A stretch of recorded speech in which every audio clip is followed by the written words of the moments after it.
Okay, guys. All right, let's turn this light away a little bit here. All right, as you can see, I've got my stator cover back on. It was a little bit of work. I did get her on there. I got all the screws back in place where they're supposed to be. Those screws are tightened down to 7 foot-pounds. I just found that out on the interwebs. So that's all tightened down. I did put a little bit of red gasket seal in there, just a thin layer, because I'd seen the guy do it on the other video from 4 years ago. That's the last one I've seen. The only other one I've seen for doing a stator.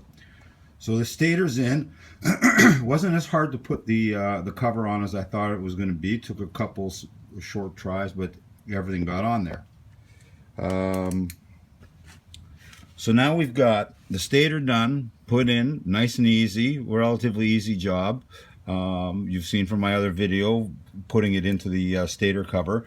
Now the other part of the Mod 3, see if you can get all this here. These are the stator wires here, coming down. They're all joined up and they're going down into the rectifier. This is what I've just done now. I've got the stator all put back in. I've got the main wiring harness here. You've got one red coming down, one red line coming down, going straight into the rectifier from the main harness. You got a ground line coming out of the rectifier, out of the main harness, going down to the rectifier. Here's your triple connections. Okay, the first one here, untangle them a little, is your red. So you've got one line coming out of the main harness, you got one line coming out of the rectifier, then you got the third line, which you can see here, runs up the side here. I've got it going up over the top, underneath the housing here, and it comes in and it is right here.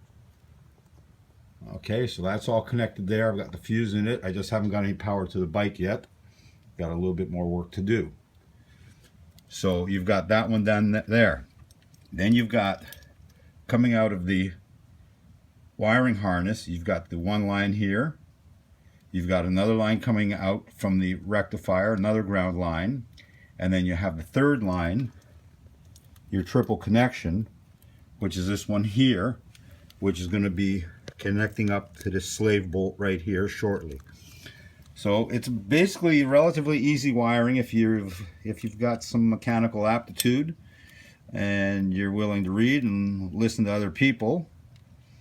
This would be the job that you do. So I gotta make these a little neater, get the cover on, and I've got the rest of the bike here to do and put back together, and then put the battery in, but that's going to be tomorrow night. So this is how you do a Mod 3 and a stator replacement at the same time. Like I said before, if you hadn't done the stator replacement, oh yeah, sorry, one more thing. If you hadn't done the stator replacement, you wouldn't have had to change all these lines, obviously, but it would be the black lines coming out that were cut, and you would just pull them down through. This is the sheath or the heat protector that came with the new stator. It's basically the same thing that was there before, but you had all three stator lines going up as well as the signal generator lines. So now I've just got the signal generator lines coming up, and you can see it right there moving back and forth. And right beside it, you can see the other plug is the old stator plug-in coming up from the rectifier. That would be the other end of it. So that's unhooked. That's not being used at all anymore. Anyway, folks, I hope this has helped. Any questions, you can message me here. But other than that, the job's done. Just got to pack it away, and I'm finished. All right, take care, folks.